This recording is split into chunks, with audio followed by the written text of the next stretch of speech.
Nicolas Bouzou, alors à propos de pragmatisme, il se trouve que la Maison-Blanche pourrait partiellement revenir sur les droits de douane que Donald Trump avait imposés sur les produits chinois voilà quelques années. Oui, Dimitri, vous avez raison de parler de pragmatisme. Alors, c'était une information des Échos. Les Américains, en effet, pourraient revenir sur ces droits de douane qui frappent la Chine. L'idée de l'administration Biden, c'est que l'inflation, il faut la combattre quoi qu'il en coûte pour ne pas la laisser s'installer et laisser le pays rentrer dans une spirale inflationniste mortifère. Il faut agir vite. Je rappelle qu'aux États-Unis, l'inflation flirte avec les 10% et que la ministre de l'économie, la secrétaire au Trésor, est Janet Yellen, qui est l'ancienne présidente de la Banque centrale, la Fed, elle connaît parfaitement ces sujets. Les droits de douane américains frappent les 2/3 des produits chinois. Et c'est vrai que du coup, les entreprises américaines achètent des composants chinois inutilement plus chers, les fameux semi-conducteurs par exemple, quand il y en a. Les consommateurs achètent des produits chinois inutilement coûteux. D'ailleurs, une règle générale, c'est que le protectionnisme frappe surtout ceux qui le pratiquent. Et les États-Unis, c'est vrai, auraient intérêt à revenir sur cette politique de Donald Trump. Alors, ce n'est évidemment pas la suppression de ces droits de douane qui mettra fin à l'inflation, mais le libre-échange, c'est une conférence qui fait pression à la baisse sur les prix. Voilà, en baissant les taxes, on baisse les prix. Alors, il est aussi question à la Maison-Blanche de relever le nombre de visas. Ça reboucle avec l'immigration dont parlait Vincent Hervouet à l'instant.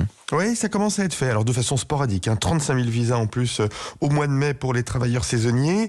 Les États-Unis sont au plein emploi. Il manque plusieurs millions de personnes dans la population active par rapport à une politique migratoire qui n'aurait pas été restrictive. C'est très difficile dans certains secteurs, c'est très difficile dans le tourisme, c'est très difficile dans le secteur sanitaire, il n'y a plus personne. Alors, comme dans l'affaire des droits de douane, il y a un conflit entre la volonté politique, contrôler les échanges avec la Chine, réduire l'immigration, et la logique économique qui est de lutter contre l'inflation. Mais il est bien possible que ce soit le pragmatisme économique qui l'emporte et que les Américains soient presque contre leur gré amenés à relâcher leur politique aujourd'hui très stricte de contrôle de l'immigration. Ouais, plus de libre-échange, plus d'immigration. On a quand même l'impression, Nicolas, que les États-Unis sont en train de revenir un peu au monde d'avant.